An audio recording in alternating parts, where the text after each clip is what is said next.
Bienvenue à cette nouvelle rencontre, les rendez-vous de Casablanca de l'assurance. Nous sommes un millier de personnes qui participons et 38 pays, dont 22 pays de mon continent, l'Afrique. Et je suis ravi aussi qu'il y ait parmi nous mes sœurs et frères africains.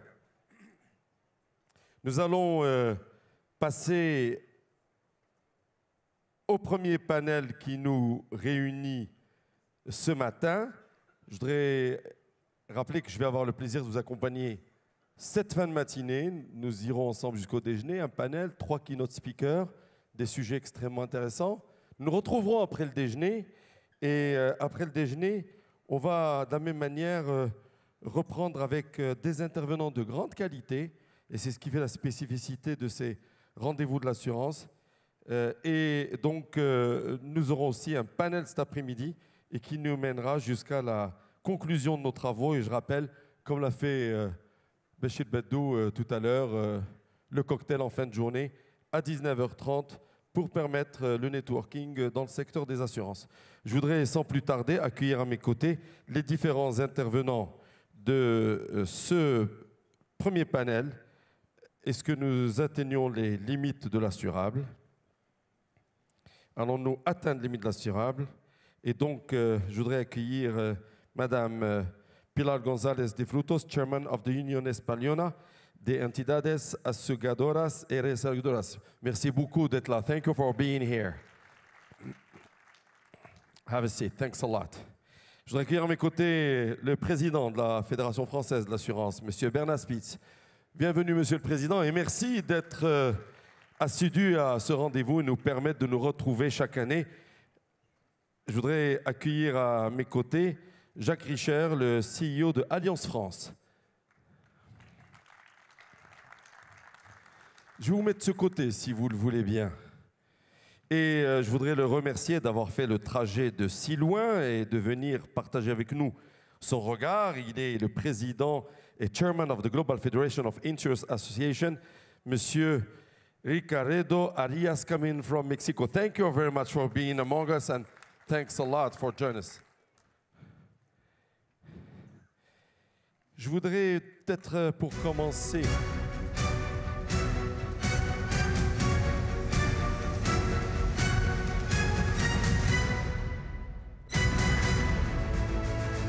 Allons-nous atteindre les limites de l'assurable? On en parle de suite sur le plateau du rendez-vous de l'assurance de Casablanca 2019.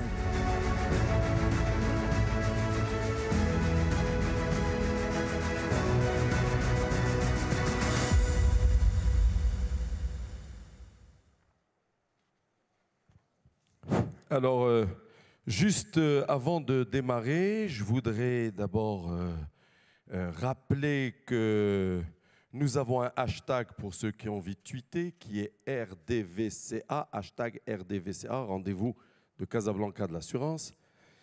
Je voudrais aussi vous faire découvrir, comme dans le Muppet Show, les 2 pépés qui sont au-dessus de ma tête là-haut. Je voudrais les saluer, en fait, au-delà de la plaisanterie. Nous avons une newsroom et nous avons 2 collègues qui me font le plaisir de nous accompagner, que je connais bien, que j'apprécie depuis quelques longues années, Hamid Faridi, qui est une fine plume, et Aziz Zarais, qui est aussi la voix du public. Donc, mesdames, messieurs, n'hésitez pas à utiliser, comme on l'a testé ce matin, l'application, donc http://m.rdv de l'assurance en un mot.ma, comme c'est affiché devant vous, et de pouvoir poser vos questions, interagir. Tout à l'heure, vous utiliserez la même appli, je vous poserai une question, j'aurai besoin de votre avis sur le sujet qui nous réunit et ça nous permettra d'échanger ensemble. Mon cher Hamid, est-ce que tu m'entends bien? Oui, très bien, certes Hamid, je t'entends. Je remercie la salle pour son attention également et je pense que nous allons être plusieurs à suivre les débats, les interventions et nous nous ferons le plaisir de rapporter à cette aimable audience ce qui se passe dans la tête de la salle, les questions qui sont posées et évidemment les choses qui interpellent tout le monde. Voilà donc, notre rôle. Merci beaucoup. Donc je reviendrai à toi tout à l'heure et évidemment, mesdames, messieurs, vos réactions sur l'application seront prises en considération et on aura un peu les grandes tendances de ce qui se dit parmi les participants de ces rendez-vous de Casablanca.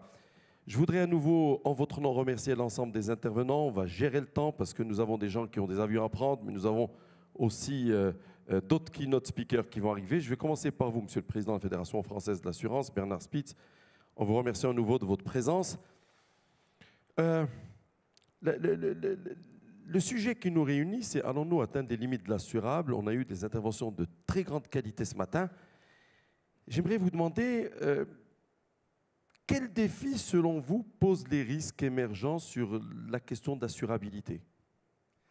Merci et d'abord bonjour à toutes et à tous. Je suis effectivement très heureux d'être une fois de plus à ce rendez-vous de Casablanca et saluer mon ami et homologue Mohamed Ben Salah pour cette magnifique organisation. Vous avez choisi cette année comme titre les nouvelles frontières de l'assurance et évidemment ceci nous fait penser au discours que tenait il y a presque 60 ans John Kennedy à propos des nouvelles frontières. C'est un discours que tout le monde connaît parce qu'il s'en rappelle, mais enfin j'ai poussé la curiosité à le relire. Et il n'était pas assureur, mais finalement, ce qu'il écrivait, c'était, il parlait d'une nouvelle frontière d'opportunités et de périls inconnus, frontière d'espoir et de menaces non réalisées. Et il disait surtout, la nouvelle frontière n'est pas un ensemble de promesses, c'est un ensemble de défis. Et je pense que cette phrase, on pourrait la reprendre à notre compte, car repousser les limites de l'assurabilité, les nouvelles frontières de l'assurance, c'est précisément un ensemble de défis qu'on peut voir comme à la fois sous l'angle des menaces, mais aussi sous l'angle des opportunités. Alors, ce qu'on a essayé de faire avec l'ensemble des assureurs français, ça a été justement de tester ce qu'était la mesure de ces menaces et de ces opportunités. Et tout à l'heure, Mohamed Ben Salah a fait allusion à cette étude. Je voudrais juste vous montrer une seule slide, une seule image qui, je crois, exprime bien la sensibilité. On a interrogé l'ensemble des directeurs des risques des compagnies d'assurance et les réassureurs français. Et on fait ça maintenant depuis quelques années, et voilà ce que ça donne. Donc vous voyez, plus le sujet est au centre de la cible, plus sa probabilité est forte, et plus la taille du macaron est grande, plus l'intensité elle est aussi. Et ce qui ressort, on a fait ce travail sur à la fois la question du risque vécu à court terme, c'est-à-dire dans l'année qui vient, et aussi à moyen terme, c'est-à-dire d'ici 5 ans. On voit que le risque, et ça a été dit beaucoup ce matin, qui prouve qu'on a une vision convergente des choses, le risque numéro 1, c'est celui qui est lié au cyber et aux attaques cyber. Mais il y a un risque qui a fait une apparition forte cette année, n'était pas dans le radar des années précédentes, c'est le risque lié aux tensions sociales. Et ceci, évidemment, montre à quel point l'assurance est en lien avec le cœur de la société. Le troisième risque identifié, c'est dans l'ordre d'émergence, c'est la crise éventuelle du système financier. Lorsqu'on regarde la carte à 5 ans, elle n'est pas là, mais je vous donne le résultat. Au fond, on a toujours le risque cyber qui est en tête, mais la question sociale recule, comme quoi les assureurs sont optimistes sur le fait qu'on arrive à la résoudre, et c'est la question climatique qui arrive tout de suite après, ce qui n'est pas vraiment une surprise, mais également la présence du système financier. Et lorsqu'on interroge, ça c'est la partie risque, mais lorsqu'on interroge les mêmes sur la question des opportunités, quelles sont les tendances émergentes qui créent les opportunités, eh bien, on retrouve évidemment le cyber, à la fois risque et opportunité. On trouve le réchauffement climatique, à la fois risque et opportunité. Et puis, en tête, il y a le vieillissement de la population. Et ceci veut bien dire que nous entrons dans un domaine dans lequel il y a une évolution structurante. C'est l'allongement de la durée de vie, avec évidemment toute une série de conséquences sur beaucoup de modèles économiques et aussi sur sur le monde de l'assurance. Donc, pour ne pas être trop long, je dirais, pour répondre à votre question, qu'au fond, la question les assurances sont face à de grands défis, qui sont à la fois des grands risques et des grandes opportunités, et que la question de la profondeur avec laquelle on peut repousser ces limites de l'assurabilité, c'est une question qui tient à la fois à une limite horizontale et à une limite verticale. La limite horizontale, c'est la diffusion de l'assurance, c'est la diffusion de la culture des risques. Et ça, c'est un point essentiel parce que c'est ce sur quoi repose la mutualisation. Si beaucoup de gens sont assurés, la mutualisation fonctionne. Si beaucoup ne le sont pas, eh bien, elle fonctionne mal ou elle ne fonctionne pas. Donc la question, c'est d'arriver à convaincre le plus grand nombre dans une cible donnée de l'intérêt qu'il y a, du bon deal qu'il y a à s'assurer, puisque ça représente un coût minime par rapport à une sécurité maximum. Et ça, c'est vrai dans des tas de secteurs, on aura l'occasion d'y revenir. C'est vrai du cyber, c'est vrai de l'agriculture. Sur le cyber, j'ai une question à poser. Qui dans la salle a pour code sur son téléphone ou son ordinateur 1, 2, 3, 4, 5, 6 ? Alors, je ne vois pas beaucoup de mains se lever, mais je vois beaucoup de gens être nerveux. Ouais. Parce que statistiquement, dans la salle, il y en a plusieurs dizaines qui l'ont choisi, ce code. Alors je vous le dis tout de suite, c'est le plus choisi au monde. Et évidemment, c'est le plus facile à pirater. Donc ça, c'est pour dire que cette menace, elle n'est pas toujours perçue suffisamment. Et peut-être, on voit bien d'ailleurs que dans les entreprises, elle est très inégalement perçue, notamment dans les petites entreprises, alors qu'elle est très forte. Donc, elle n'est pas souvent prise au sérieux. Hein, voilà. Et d'ailleurs, c'est comme ça qu'arrivent les cyberattaques. C'est parce qu'il y a des précautions insuffisantes. Et ces précautions insuffisantes sont aussi souvent liées à une prise de conscience insuffisante. Alors, on en reparlera aussi en matière, sans doute, de catastrophes naturelles, en matière de risques agricoles. Ça a d'ailleurs été très bien évoqué ce matin par les intervenants. Donc ça, c'est la limite, je dirais, horizontale. Puis il y a la limite verticale, c'est la profondeur du risque. Et là encore, on a évoqué les grandes catastrophes, on a évoqué les phénomènes systémiques.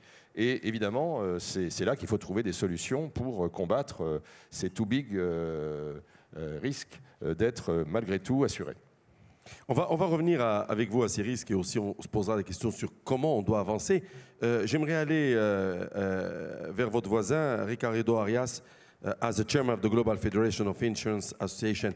Thank you for crossing the Atlantic Ocean to join us here and being a part of this important meeting here in Casablanca. My question for you is, how do you see the new emerging risks from your point of view as a chairman of this global association? Okay. First of all, je très heureux d'être parmi vous. Je remercie l'invitation de Mohamed Assad Ben Salah et Bachir Badou.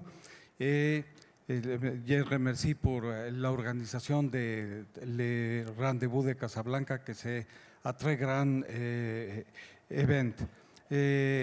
Et le travail de Bachir Badou à le comité exécutif de GIFIA a été très bon. Et je remercie Bachir Badou pour la participation à GIFIA. Now I will change to English parce que c'est très difficile pour moi parler en français la question. The approach and the insurability of all the risks, the emerging risks, is a very big challenge for the world. In one hand, we have to see that as a challenge, but on another hand, we have to see those emerging risks as an insurance opportunity. There are so many classifications of the emerging risk. Bernard has been using one, and this morning we have several classifications. But I want to tell some of the emerging risks that we face. One is aging and health. It is very interesting that for the first time in G20, the Japanese chairmanship has introduced the aging issue between all the big issues that are facing with the G20 environment and works. And this is a huge challenge for us as a society, and also it is a huge challenge as insurers, because we have to provide proper products in which we can have the proper asset liability coverage, and to have the long-term investment instruments, and of course to cover all the people for the long term and provide them a stability in the products. On the other hand, and talking with regard of health, and this morning has been mentioned the new kind of bacteries and such kind of things, but we have to be aware of some kind of problems of pandemic. And we faced one in Mexico maybe 6 years ago with the HTMNI, and we have to be prepared and to have the proper insurance products for that. On the other hand, we have the challenge of the sustainability of the health system and the health insurance products, and to guarantee the accessibility for the public to all of those products, and to have the way in which we can sustain the profitability of the health products, because in so many latitudes, in so many jurisdictions, we are facing big problems. Another one is the changing in consumer behavior. And it is not only a matter of the millennials, but all the people is changing their needs, and then we have to adapt the insurance products to all of the new needs that we are having from the part of the consumers. And we have to identify throughout all the technologies that we have now that we can use as analytics, for example. As we can see, the emerging risks are interconnected in some instances, are not isolated. Then in this case, we have the technological developments as one of the emerging risks, and on the other hand, with the new technologies and with the digitalization, we can create the adequate products for the public. Another big risk is the economic instability, and we can see that because of political reasons, and also because of the situation that we have in several geographies, we can have a problem in terms of economics by the end of this year, or maybe in the beginning of the next year. And then we have to be aware and we have to be prepared. In some regulations and in some jurisdictions, the regulation has been relaxed. Then we can face again some problems as we faced in the end of 2008. With regards of the environment and climate, we have to prepare the adequate products. Fortunately, we have actually a good disposition of capital from the part of the reinsurance business, and we have, as has been mentioned in the last conference, we have non-insurers and non-reinsurers that are providing capital, for example, the pension funds that are helping to have risk transfer solutions for the population. For example, we have to take care and we have to be aware that we are facing a real climate change, even though some people in some countries doesn't think that. For example, in Mexico, in the year of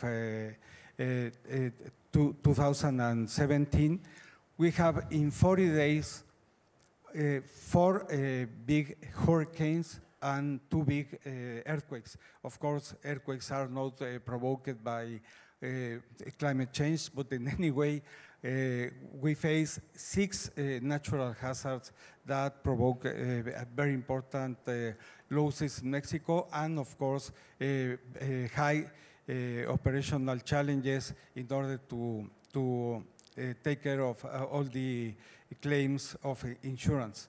So, Mr. Arias, it means that everybody, since we started this morning, comes with these 2 big topics that are cyber risks and technological risks, and also the climate one that we need to tackle, we need to understand more. Thank you very much. I'm coming back to you with some more questions. I just want to move to you, Pilar González de Frutos. we have met a couple of minutes before starting and was very glad to say hello. The first thing I learned from you, you were saying insurers need to know risks. They need to know risks. It's a matter of knowledge before everything. How can you explain that? Sure. Thank you very much. Buenos días. Muchas gracias por invitarme. As he said, for me, when a risk is new, it has not been measured, and that is insufficient knowledge that is precise for the insurance industry. Every common risk that we assume today were new, and in that times, the insurers face this new business with a trial and error approach, but that is inefficient to continue with that. When a risk surges and societies develop the ambition of being able to insure it, it's not only a question, from my point of view, of insurance state of art, because in that times, maybe the insurers cannot alone solve the problem. Public authorities had to be members of the crew. And the reason why is very easy to explain when a risk is new is expensive. And that is a problem from a macroeconomic point of view because it prevents investment growth. Then increase inequality, and that is a social problem. Let me share with you an example. Last year, the Spanish Private Insurance Association conducted a survey about cyber risk. We were able to gather responses from an interesting sample of markets with different scales, sizes, and the question pessimistic, the answer pessimistic to our questions, combining a low awareness from the clients and a lack of capacity from the insurance market to cover the cyber risks, was chosen by 21% of the respondents. That could see as one of these markets are not able to insure cyber risks, but that is not the correct answer. The correct analysis showed that these 21% of the answers represented only 5.8% of the premiums. Figures then strongly suggest that situations of undercover tend to concentrate in small markets, making more difficult the development. What can public actors do in this field? For me, there are three things, at least, that the public sector can do to help us to face the new risks. The first is to subsidize the cost of the new risk. There are several examples that demonstrate that this kind of politics have the result of improving significantly the level of insurance underwriting, especially in the long term. In Spain, for instance, agrarian insurance was poorly developed in Spain in the 1970s. Public and private partners decided then to ramp up a subsidized scheme that still exists. And today we have, maybe sorry, we had no time to describe all the system, but it's not easy. But today we have a very high level of the production agrarian insured, with the effects that have into the Spanish rural population.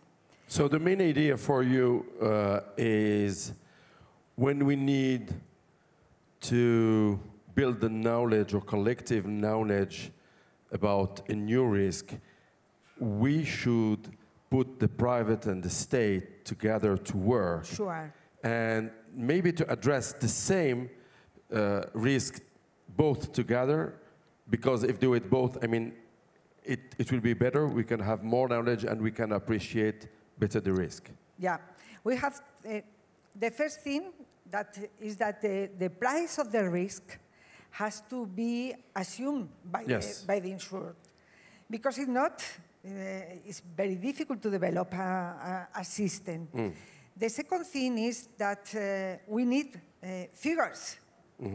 We need knowledge, and we need to share our figures with the rest of the incumbents.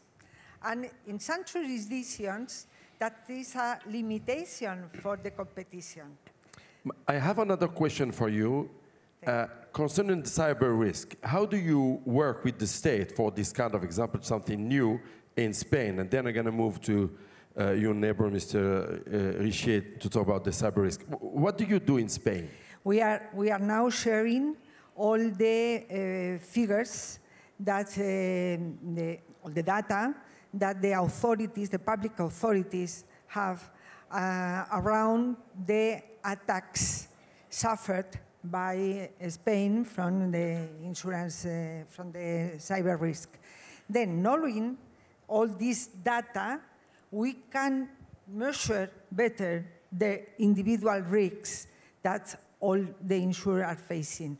And that is the correct way to fix the real price, avoiding the over securities that one insurance company has to put to cover their risk. Thank you. Je voudrais passer à Jacques Richier. Je rappelle que vous êtes le président directeur général d'Allianz en France. Et j'aimerais vous demander, vous, comment, si on peut aller directement sur ces questions de cyber-risque ou de risque cyber, quel regard vous lui portez et comment on fait face à cela? C'est revenu dans le slide de Bernard Spitz tout à l'heure. Il y a quelque chose qui est rentré, il y a le climate change, il y a le cyber risk qui sont tous les deux très très proches du centre. Oui, alors le cyber, ça fait vendre finalement. Hein. Oui. Ça fait vendre, mais il y a des craintes collectives. Ce que je veux dire, c'est que la question de l'assurabilité, c'est une question de toujours. Oui. De toujours. C'est celle d'aujourd'hui, le cyber. Okay, et ce matin, Monsieur le Président indiquait qu'il y avait l'inconnu inconnu et l'inconnu connu. En général, nous, on préfère le connu incertain. On ne veut pas du connu certain.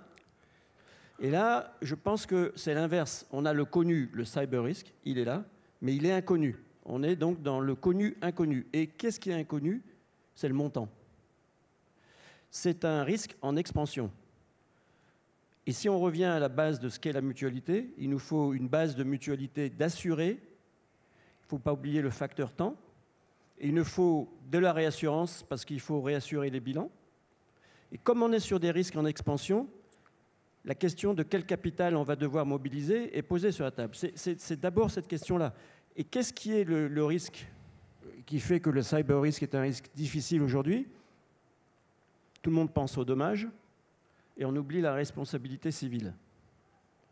Or, comme nos systèmes, et je pense aux grandes entreprises, je pense à tout ce qui touche à l'énergie, je pense à tout ce qui touche au transport, aux moyens de paiement, comme nos systèmes sont interconnectés, on voit bien que le cyber risk d'une entreprise qui fait partie de cette chaîne-là peut créer un effet d'expansion et donc un effet sériel. Et ce qui fait peur à un assureur, comme à un réassureur, c'est l'effet sériel. Il y a très peu de risques sériels. Il y en a en santé, en France on en a en construction, et là on est face à un potentiel risque sériel.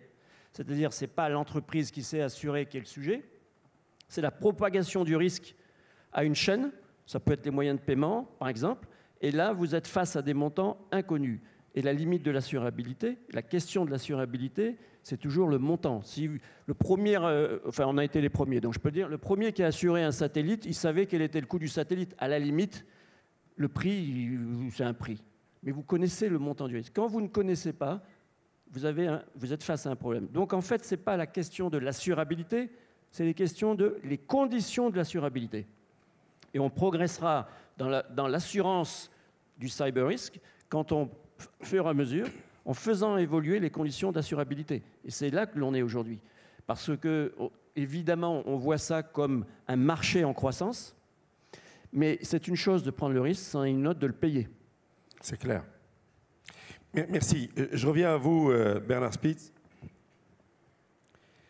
J'aimerais vous faire réagir à cette notion de cyber-risque, mais j'ai envie de dire des deux côtés, parce qu'on se pose la question, est-ce qu'on atteint les limites de l'assurable? Il y a le risque qu'apporte la technologie, la menace, mais il y a aussi l'usage de la technologie pour faire face. Comment est-ce qu'on peut voir, j'ai envie de dire, une sorte de yin et yang, l'entrée et la sortie positive ou négative des deux côtés? Oui, si vous appelez le yin et le yang, c'est déjà vous appelez la sagesse, donc oui. C'est un bon début. Depuis qu'on parle du digital, on se rend compte qu'on est toujours dans la bivalence. Il y a les aspects positifs, il y a les aspects négatifs. Évidemment, on espère maximiser les effets positifs et limiter les effets négatifs. Maximiser les effets positifs, ça veut dire se servir de la technologie pour faire mieux, faire plus et faire mieux. Alors on voit bien comment, de façon banale, l'intelligence artificielle va accélérer les procédures d'indemnisation, comment la blockchain va améliorer la sécurité des transactions. On voit bien comment, avec les drones qui permettent de survoler des régions lorsqu'il y a des catastrophes naturelles où on n'a pas accès jusqu'à présent, donc le temps que les experts se rendent sur place, qu'ils accèdent, etc. Tout ça va pouvoir être accéléré, tout ça est très bien. Il y a une deuxième dimension qui, je crois, est extrêmement importante, c'est la question de la prévention. C'est-à-dire que les nouvelles technologies, pour combattre un risque, le mieux, c'est encore d'essayer de faire en sorte qu'il n'arrive pas, ou que s'il arrive, il soit le moins grave possible. Et là, il y a de très nombreux développements que les nouvelles technologies vont permettre pour donc limiter ces risques et prévenir les dommages. On peut penser, par exemple, avec tout ce qui va être les développements de l'intelligence artificielle, des objets connectés, à anticiper les risques d'incendie, les risques de dégâts des eaux dans les habitations, par exemple. On peut aussi développer donc toutes sortes de techniques. Bien sûr que la technologie embarquée dans les voitures va diminuer l'accidentologie avec les voitures autonomes, enfin quand elles seront au point. Donc on a là toute une série de promesses que le digital permet et que le cyber permet. Et puis donc la question des comment fait-on pour minimiser les risques. Alors c'est à la fois ce que je disais en termes de prévention, d'essayer d'anticiper, et puis c'est la question de la connaissance. La technologie sert aussi à maîtriser la technologie. Jacques Richier l'a très bien dit à l'instant. Le problème, c'est qu'on a aujourd'hui, avec le digital, une interconnexion d'un ensemble de systèmes et de grands systèmes qui donc peuvent provoquer des enchaînements qui sont mal appréhendés, inconnus, et qui donc posent la question de leur assurabilité. Donc pour ça, il faut se servir de la meilleure combinaison des acteurs.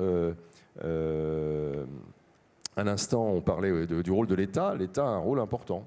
Alors justement, notre invité d'Espagne nous disait, en prenant quelques exemples, il faut que le privé et le public, l'État et les assureurs travaillent ensemble.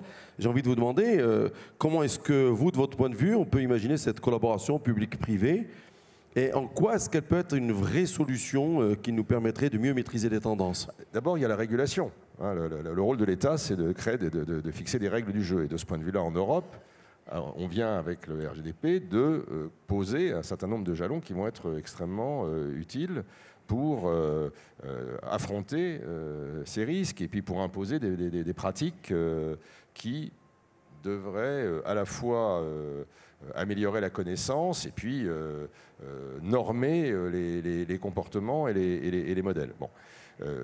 On voit bien que c'est ce type de règles qui ont permis aux États-Unis de développer le marché de la cyberassurance parce que l'obligation qui est faite aux compagnies d'informer, on a parlé tout à l'heure dans vos extraits, on citait Marriott, bon, mais ils étaient obligés d'informer, ça c'est la règle, l'ensemble de leurs clients du fait que les données qui les concernaient avaient... Bon, tout ça a des conséquences et financières et de réputation et donc en termes d'assurance, on est en train, ça c'est la première chose, de créer des règles pour fixer quelques lignes de conduite et on va les améliorer au fur et à mesure. Donc ça, c'est la première chose. Après il y a le travail d'incitation de l'État qui peut être par toute forme d'action. Ça va de la prévention et de l'éducation dès l'école. Parce que les bons réflexes, ils sont acquis dès l'éducation et l'enfance. Hein. On apprend aux enfants à traverser la rue en face de l'école. C'est bien de leur apprendre à traverser l'espace digital et Internet aussi. Ça évitera de faire des bêtises. Donc c'est dès l'éducation, et puis ensuite c'est les comportements dans les entreprises, dans les administrations. C'est aussi les incitations de nature économique, c'est-à-dire que si on considère qu'il y a des priorités, il faut que l'État s'en donne les moyens, qu'il donne des incitations fiscales, qu'il encourage les comportements, que les signaux soient clairs et concrets. Merci. I'm coming back to you, Ms. Arias, and I have been told that you can use Spanish because we have translation from Spanish to French and from Spanish to English. So it's as you prefer. You can use Spanish or English, but we have translation. And I would want to thank all the translators that are working and shadowing. We don't see you. Thank you guys for your wonderful job. My question for you is to come back to this matter of regulation. Things are moving and regulation has to innovate at the same time. How do you see that? Thank you for your question. With regards of cyber risk, of course, we are having regulation in all the countries. And I agree with Bernard that in the case of the coverage for the cyber risk, we have to ask and we have to demand to all the customers for risk management, because if they don't have the proper measures, they are not insurable. Going to the new developments for regulation, of course, in my point of view, the biggest challenge is in the part of the insurtechs. In this case, there are very few countries. For example, I know that in Netherlands, in UK, in Germany, in Singapore, and in Mexico, we have a fintech and insurtech regulation. And in this case, we are differentiating in the case of insurance companies, the insurtechs. In one hand, the enablers that has to be developed. In this case, we have to have a very good equilibrium in the regulation in order that in the case of the enablers, we have to allow them to be developed in order to improve all the insurance business in the part of the distribution of products and to provide access to the insurance products. And of course, we have to recognize, and maybe for so many of my colleagues didn't like to hear that, but in the case of insurance business, we have a very huge digital gap. Then the regulation has to allow us to close this digital gap. On the other hand, in the case of the insurtechs, when we are talking with regard of carriers of risk, I am meaning insurance companies that are not insurance companies. We have very good examples of some insurance companies, insurtechs that are carrying risks, but have the partnership of reinsurers or insurance companies, and the technological companies are having partnerships with the insurance companies.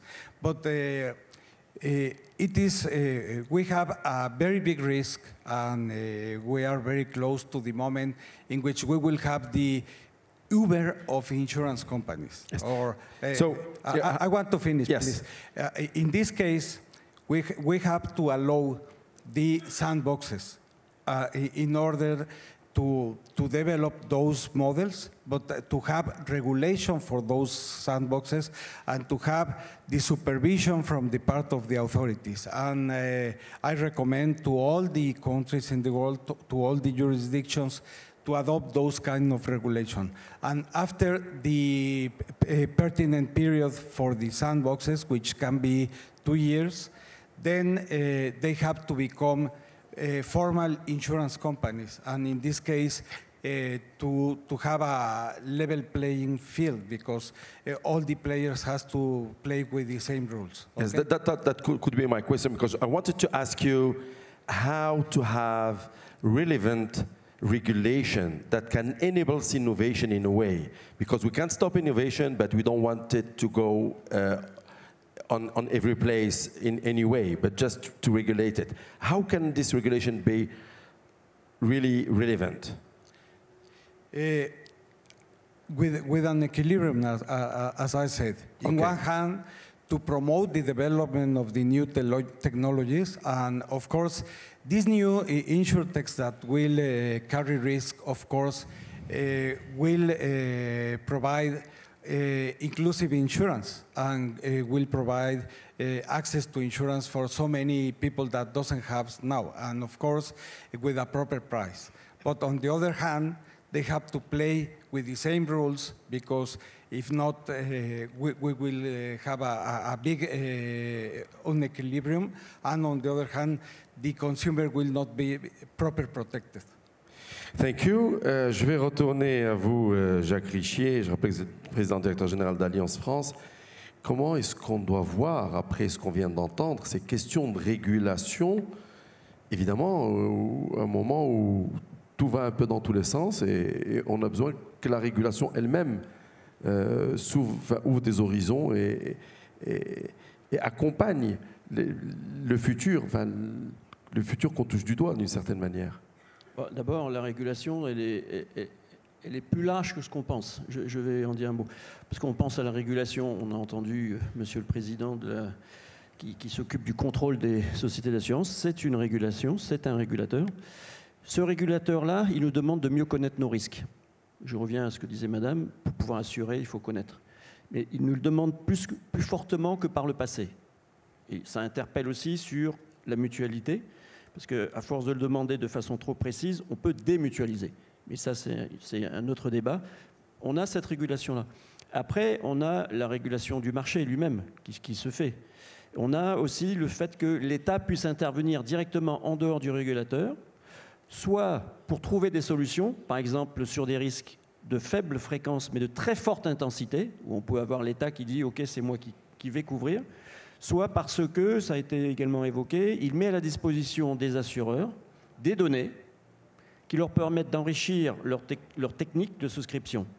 Et de cette façon-là, en collaborant, et sur le cyber-risque, c'est le cas en France aujourd'hui, on travaille avec les services de l'État qui ont des données, qui nous informent quand il y a des attaques et qu'on informe quand on est attaqué ou des clients sont attaqués.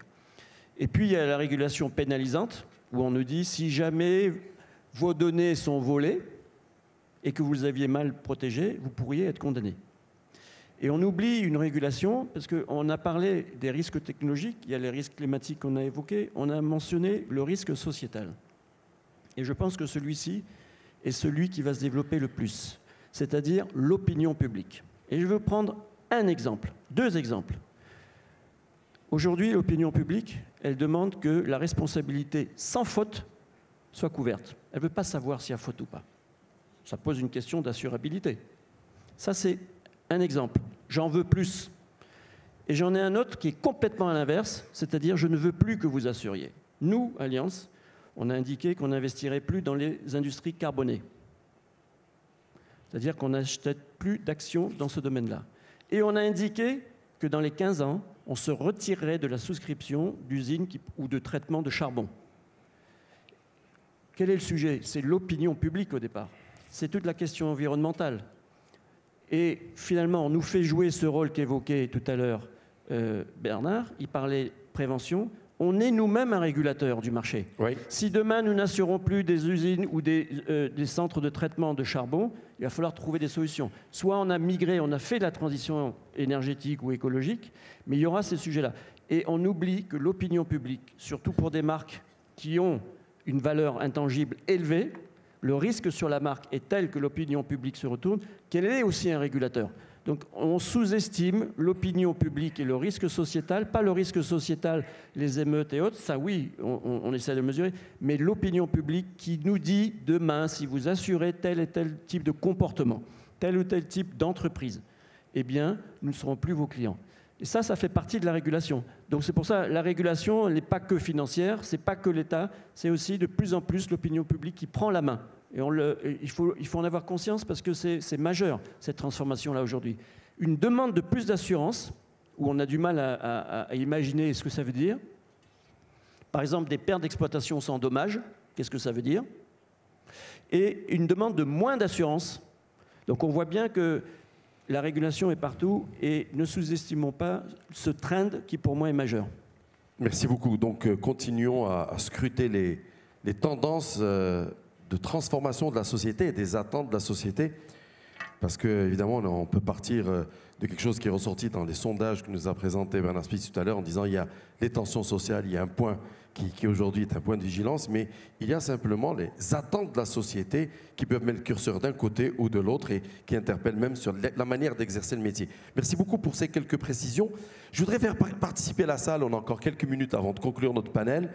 J'ai une question pour vous, si vous pouvez utiliser votre application pour donner votre réponse. Je vais demander à ce qu'on m'affiche la question pour qu'on puisse participer sur l'application m.rdv de l'assurance.ma. La question dit la limite de l'assurable et allez sur la question et évidemment vous allez pouvoir répondre à ce quiz. 4 possibilités de réponse.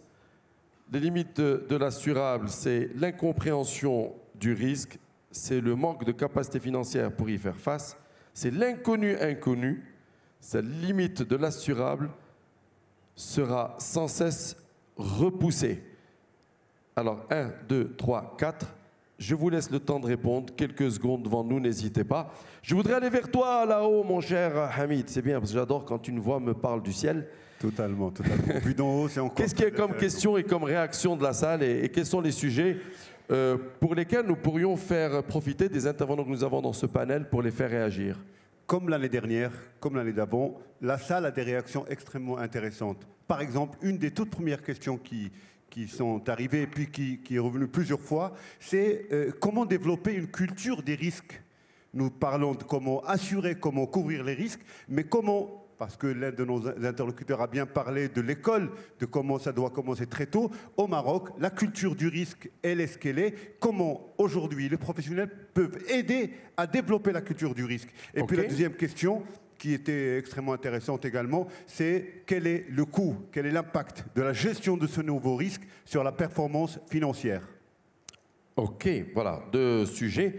Bernard Spitz, je vous laisse réagir parce que c'est vous qui avez évoqué le fait qu'il faut, comme à l'école, on apprend aux enfants à traverser, il faut qu'on apprenne... Oui. Alors, je vais prendre l'exemple des catastrophes naturelles, puisque c'est une réforme qu'on est en train... je sais que c'est important au Maroc, vous avez travaillé là-dessus et que ça concerne nos 2 pays.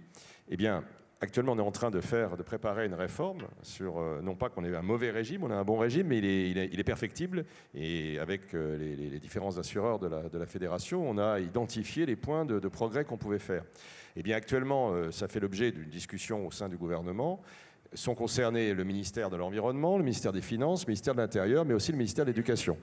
C'est-à-dire qu'on veut que très tôt en amont, parce que quand on regarde les morts qu'il y a eu en France dans les catastrophes naturelles, c'est essentiellement des gens qui ont eu des mauvais réflexes. Des gens qui ont été chercher leur voiture dans un garage alors qu'il y avait des inondations massives, etc. etc.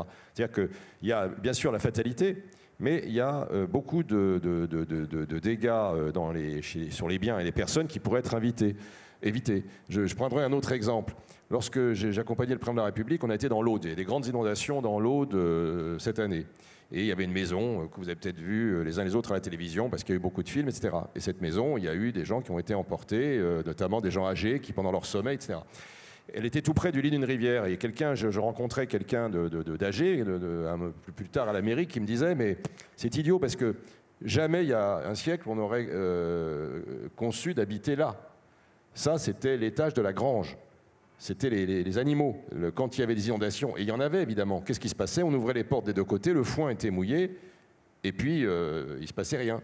Mais quand on aménage ça en appartement, enfin avec toutes les fonctionnalités évidemment, eh bien ça, la rivière, elle ne comprend pas le message. Donc il y a des choses qui sont très simples. Il y a une tradition orale qui se perd et qu'il faut récupérer. Et il y a aussi l'éducation, parce que évidemment, on est dans des phénomènes d'urbanisation. Ces traditions-là, elles ont tendance à se perdre. C'est beaucoup de bon sens, de réflexe. Moi, j'ai vécu un événement qui m'a beaucoup frappé, qui a été le tremblement de terre de San Francisco en 89. C'était 7 sur l'échelle de Richter. C'était la ville a failli flamber. Le vent poussait du bon côté. S'il avait poussé hors la marina, la ville flambait.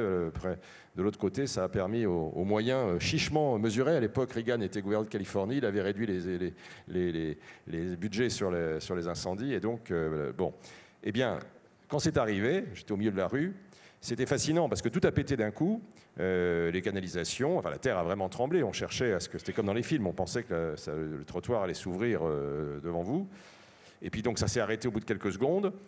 Et à ce moment-là, bon, il n'y avait plus rien qui marchait, les canalisations éclatées, les signaux électriques. Et bien, partout, des gens ont su ce qu'ils avaient à faire.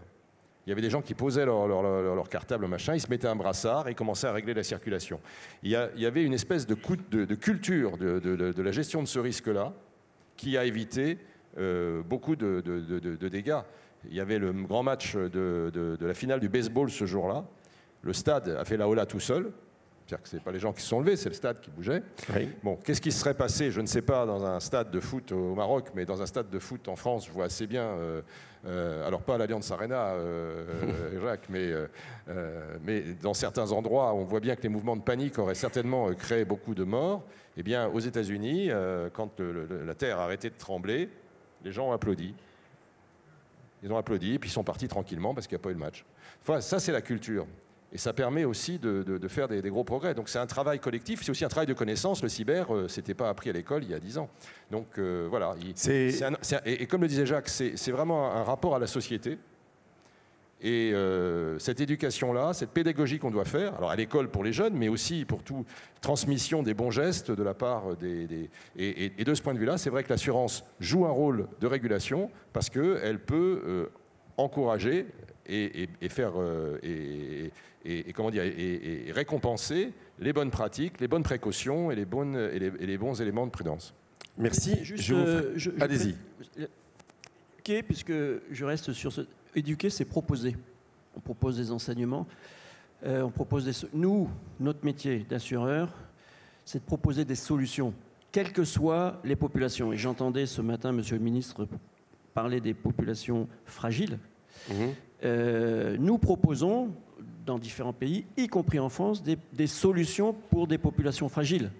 C'est-à-dire ne pas penser que l'assurance est quelque chose pour quelqu'un qui a des moyens ou une entreprise qui est développée, mais il y a des offres de solutions et de produits qui sont abordables pour tous. On parle de micro-assurance. La micro-assurance, c'est un panel très large. Mais si on est capable de proposer, en même temps, on éduque les personnes parce qu'ils ont pour quelques euros quelque chose qui garantira, que ce soit de l'indemnitaire ou que ce soit de l'assurance pure.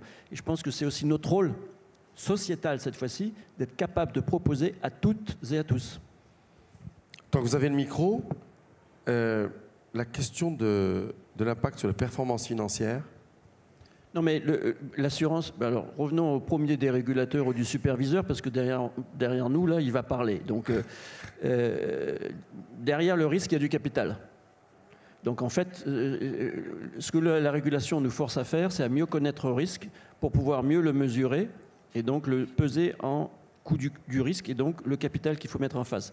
Donc c'est toute la question, c'est sur des risques longs, on sait qu'il nous faudra plus de capital, sur des risques courts et très connus, il nous en faudra moins, sur des risques en expansion comme le cyber risk, là on est un peu dans le flou et il faut être sûr qu'en termes de besoins de capitaux, on ait la surface financière pour assurer des entreprises de taille globale qui nous demandent ces couvertures-là. Parce que ce sont des individus, ce sont des petites entreprises, mais ce sont aussi des très grosses entreprises avec ce risque de sériel que j'évoquais. Et donc, c'est pour ça que l'assurance, c'est de la mutualisation, mais c'est aussi de la réassurance. On oublie toujours que le capital, finalement, on l'a réassuré, et donc il est partagé entre plusieurs acteurs. Pour des risques nouveaux, s'il n'y a pas de réassurance, il est difficile d'assurer. Je vais prendre les réponses du public à la question qu'on posait il y a quelques instants, la limite de l'assurance. Pour vous, c'est... Et j'avais les 4 questions possibles, les 4 réponses possibles. Alors pour l'incompréhension du risque et pour 37% des réponses, l'incompréhension, c'est le knowledge, c'est la connaissance. Ce que nous disait notre invité espagnol tout à l'heure. Suivi à égalité de la limite de l'assurable sera sans cesse repoussé, évidemment. Et inconnu, évidemment, en deuxième partie, à 25%. On va conclure. Je voudrais vous remercier, mais juste avant de remercier, je voudrais revenir à la caricature de Rick, si on peut me la remontrer à l'image, parce que ce serait sympa de partir avec ce sourire. Ma dernière question est pour vous, si vous le voulez bien, Pilar González de Frutos. What can we say at that moment to conclude? Are we reaching the limits of the insurable? In the mic, please. I think that that has been the development of the insurance since the first days. We face the new risk.